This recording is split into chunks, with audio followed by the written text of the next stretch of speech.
Chapter 13. Deciphering the Message. Dune headed for home, and Lena went in the opposite direction across Harkin Square. The little group of believers had gone, but the protesters with their signs continued to pace back and forth. A few of them were still shaking their fists in the air and yelling, but most of them tramped silently, looking tired and discouraged. Lena felt a bit that way too. Once Dune said he'd seen a door, she was sure that the door he had found and the door in the instructions were the same. She had had such hopes for that door in the pipeworks, but hoping so hard had made her jump to conclusions. She'd gone a little too fast. She always went fast. Sometimes it was a good thing, and sometimes not. Now Dune thought the instructions were nothing important after all. She didn't want him to be right. She didn't believe he was, even now. But her thoughts felt like a mess of tangled yarn. She needed someone wise and sensible to help her sort things out. She headed for Gloam Street. Though it was nearly 6 o'clock, she found Clary still in her workroom, at the far end of Greenhouse 1. It was a small, crowded room. Pots and trowels cluttered a high table at one end. Above the table were shelves full of bottles of seeds and boxes of string, wire, and various kinds of powders. Clary's desk was a rickety table, littered with scraps of paper, all of them covered with notes in her neat, round handwriting. 2 rickety chairs went with the rickety table. Rickety means like it's not very sturdy, like it's a little bit wobbly and old. One on each side. Lena sat down facing Clary. "I have to tell you some important things," she said, "and they're all secret." "All right," said Clary. "I can keep secrets." She was wearing a patched shirt that faded from blue to gray. Her short brown hair was tucked behind her ears, and a bit of leaf clung to it on the right-hand side. She folded her arms in front of her on the desk. She looked square and solid. "The first thing is," Lena began, "that I found the instructions, but Poppy had chewed them up." "The instructions?" said Clary. "I'm not familiar with them." Lena explained. She went on to explain everything, how she had shown the instructions to Dune, what they had figured out, and how he had searched the pipeworks and found the door, and what he had seen when he opened the door. Clary made an unhappy sound and shook her head. "This is very bad," she said, "and sad, too. I remember when the mayor was first starting out. He has always been foolish, but not always wicked. I'm sorry to know that the worst side of him has won out." Clary's dark brown eyes seemed to grow deeper and sadder. "There's so much darkness in Emberlina. It's not just outside, it's inside us too. Everyone has some darkness inside. It's like a hungry creature. It wants and wants and wants with a terrible power.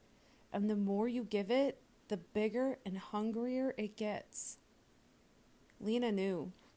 She had felt it in Looper's shop as she hovered over the colored pencils. For a moment, she felt sorry for the mayor. His hunger had grown so big it could never be satisfied.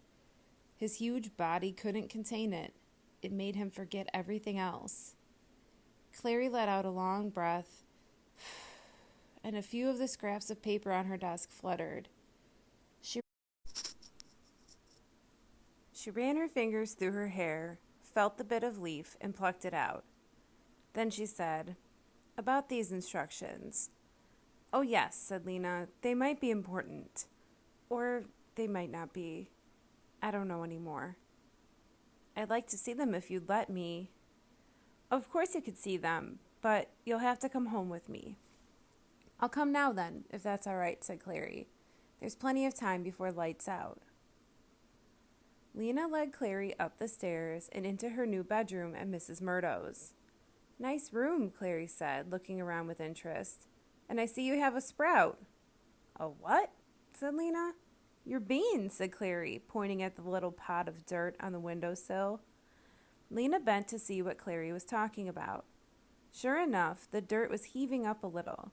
She touched the pushed-up part, brushed away the dirt, and discovered a pale green loop. It looked like a neck, as if a creature in the bean were trying to escape but hadn't yet managed to pull its head out.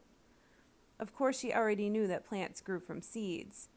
But to have put that flat white bean in the dirt, to have almost forgotten about it, and now to see it forcing its way up into the air. "It's doing it," she said. "It's coming to life." Clary nodded, smiling. "Still amazes me every time I see it," she said. Lena brought out the instructions, and Clary sat down at the table to study them. She puzzled over the patchwork of scraps for a long time, tracing the lines with her fingers, murmuring the parts of words. "What you've figured out so far seems right to me," she said. "I think ip orc must be pipeworks, and Iverbank must be riverbank. So this bit must be down riverbank, and then there's a big space here. To edge. Edge of what, I wonder? And does it mean down riverbank, as in walk alongside the river?" "Yes, I think so," Lena said. "Or does it mean go down the riverbank itself, down the bank toward the water? Maybe edge means edge of the water." "It couldn't mean that. The bank goes straight down like a wall. You couldn't go down to the edge of the water. You'd fall in." Lena pictured the dark, swift water and shivered. "This word," said Clary, putting a finger on the paper. "Maybe it isn't edge. Maybe it's something else. It could be hedge or pledge. Those don't make much sense. But it could be ledge or wedge." Lena saw that Clary was no better at deciphering the puzzle than she was. She sighed and sat down on the end of her bed. "It's hopeless," she said. Clary straightened up quickly. "Don't say that. This torn-up piece of paper is the most hopeful thing I've ever seen. Do you know what this word is?" She pointed to the word at the top of the paper. "Egris." "Someone's name, isn't it? The title would be Instructions for Egriston, or maybe Egrisman, or something like that. The person the instructions were for." "I don't think so," said Clary. "If you add an S to this word, right where this tear in the paper is, you get egress. Do you know what that means?" "No," said Lena. "It means the way out. It means the exit. The title of this document is Instructions for Egress." When Clary left, there was still over an hour before lights out. Lena raced across the city to Greengate Square. She glanced in the window of the small item shop where Dune's father was reaching for something on a shelf, and then she dashed up the stairs and knocked on the door of Dune's apartment. Right away, she heard quick steps, and Dune opened the door. "I have something exciting to tell you," Lena said breathlessly. "Come in, then." Lena went across the cluttered room to stand by a lamp. She pulled from her pocket a tiny piece of paper on which she had written Egris. "Look at this word," she said. "It's from the title of the instructions. Someone's name," said Dune. "No," said Lena. "It's meant to be egress with 2 S's. I showed the instructions to Clary, and she told me. It means the way out." "The way out?" cried Dune. "Yes, the way out, the exit. It's instructions for the way out of Ember." "So it is real," Dune said. "It is. We have to figure out the rest, or as much of the rest as possible. Can you come now?" He darted into his room, emerged with his jacket, and they ran. "All right," said Lena. They were on the floor of the blue-green room at Mrs. Murdo's. "Let's take the first line." She moved her finger along it slowly. "We know that ip orc is pipework," she said. EXP could be expand or explore or expose. "There's a big space between EXP and the rest," said Dune. "There must be more words in there." but who knows what they are? Let's move on. Lena swept her straggly hair impatiently back from her face. Look at number 2.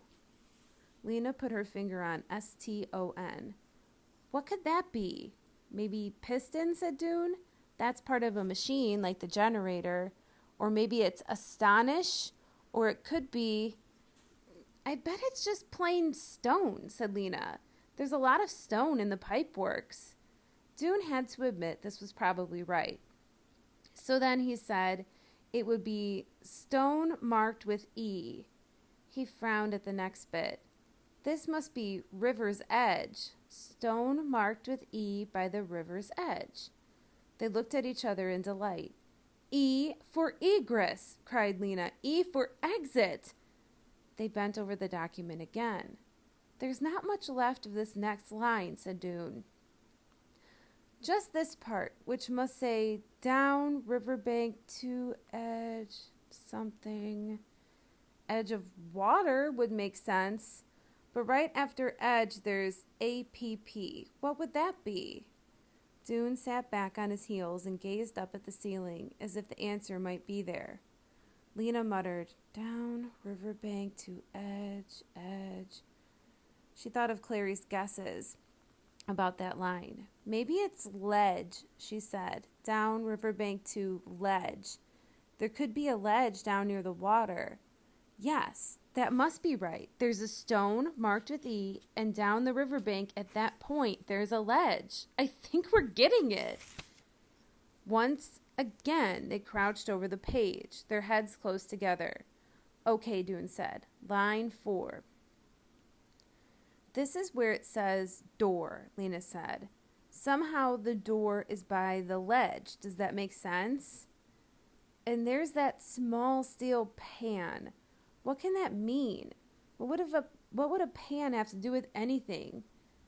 But look, Lena tapped the paper urgently.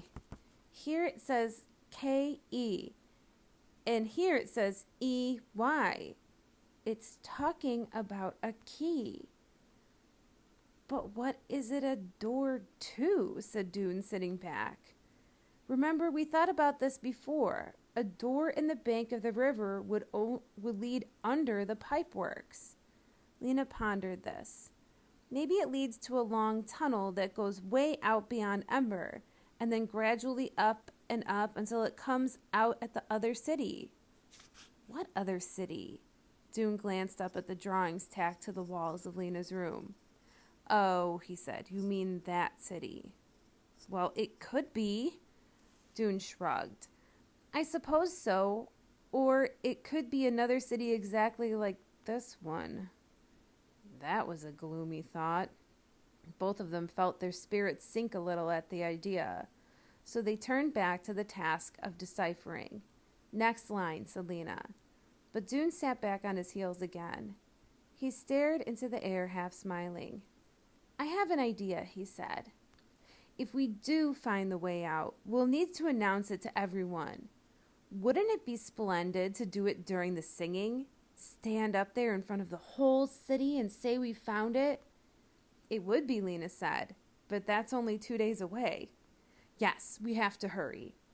They were bending over again over the glued-down fragments when Dune remembered that he should check the time. It was 9:15. He barely had time to get home. Come again tomorrow, said Lena, and while you're at work, look for the rock marked with E.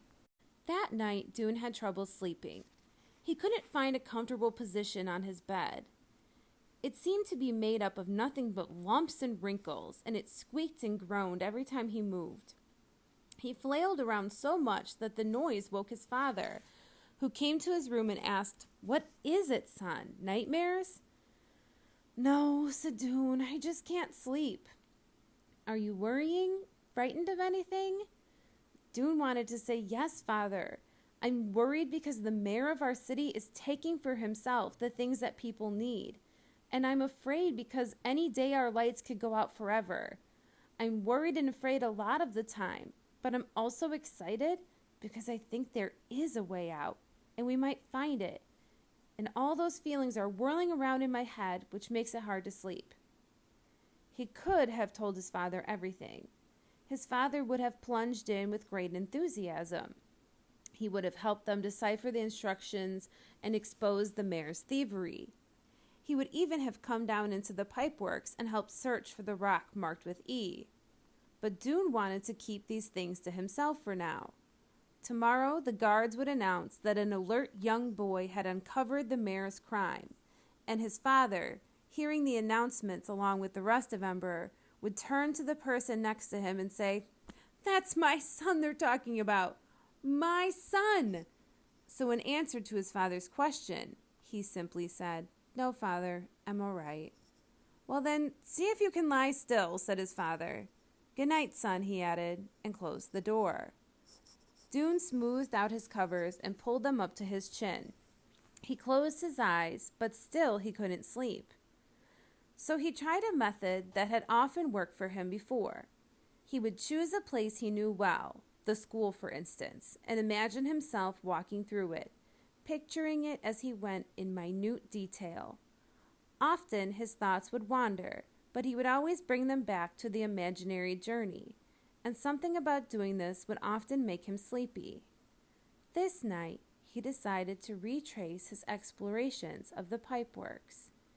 He held his mind to the task for a long time, picturing, with all the clarity he could muster, everything he had seen in that underground realm.